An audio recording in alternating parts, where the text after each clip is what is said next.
Walt Disney film Confessions of a Shopaholic, based on the best-selling novels by Sophie Kinsella, hits the theaters nationwide tomorrow and tells the story of a young woman who compulsively shops her way into debt and a financial crisis. Now, while some say there's nothing funny about the comedy's premise, the film finds the main character learning a valuable lesson that many out there could benefit from. I recently spoke with producer Jerry Bruckheimer, who's known more for action films, about why he took on this project. That's what it is. No, I love the character. We read the books 8 years ago and just fell in love with this girl. She's vivacious, she's funny, she's intelligent, and she's got a problem. She shops too much. Yeah, it's interesting reading, first of all, there's 5 different books here, and this takes a little bit of the first and the second book. But reading about her story, particularly at a time like this when the economy has shifted so much, a year ago probably thought a little bit different versus what it's like in today's environment, but it still works. Tell me why. Because here's a girl who's got a serious problem, and yet she overcomes it. So the whole world could take a lesson from Isla Fisher.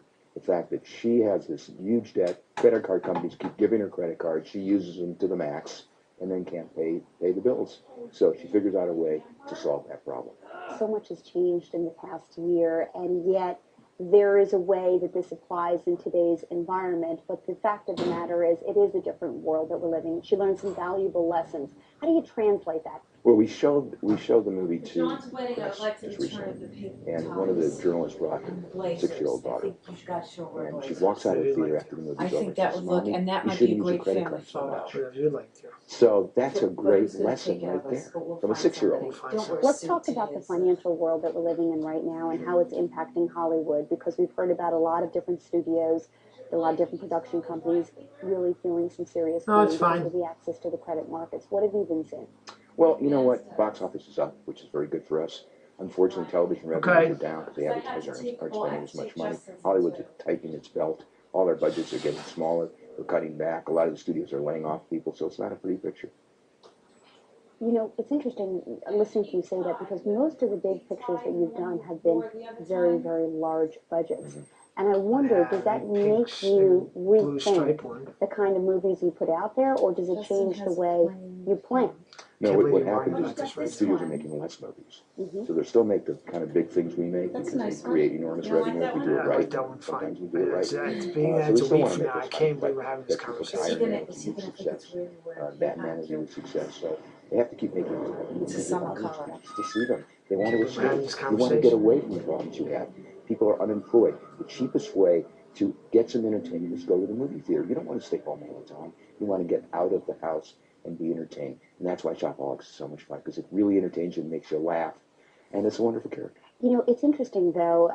Just curious what your thoughts are on this. I mean, you've seen what happens in the Oscars every year now, and it appears as though, at least if you look at, the past 5 years, the movies that are garnering the most attention are oftentimes very small pictures. Are we living in a world right now where those movies are getting the awards, but the blockbuster dollars is still coming from the big pictures? I think it's a little bit of both. I think it's wonderful that these independent pictures are getting recognition they really deserve, because we want that market to be really strong. And it's also nice that the Batmans can make as much money as they do. You have to tell us what you have up your sleeves, because I know you've probably got some other things in the works. What's that? A few things. G-Force, which is a kind of kids animated, half animated, half live action. It shows, it like zeroes in on, and the iPhone doesn't do that. The iPhone somehow softens all those things. I don't know what it is. Gyllenhaal and Sir Ben Kingsley. That's a big adventure. And we start another picture here in New York in March with Nicolas Cage called The Sorcerer's Apprentice. So that's our movie side. Wow, that's terrific. Finally, before we go, as I mentioned at the very beginning here, 5 books in the Shopaholic series. Will you do another picture if this one turns out to be a good one? Absolutely. And, if Disney will let me do it and the public wants to see more, we'll give it to them. All right, that's the deal. Thank you so much. Wonderful. Great seeing you. Thanks so much for being here. Pleasure. All right, well, Walt Disney's Confessions of a Shopaholic hits theaters.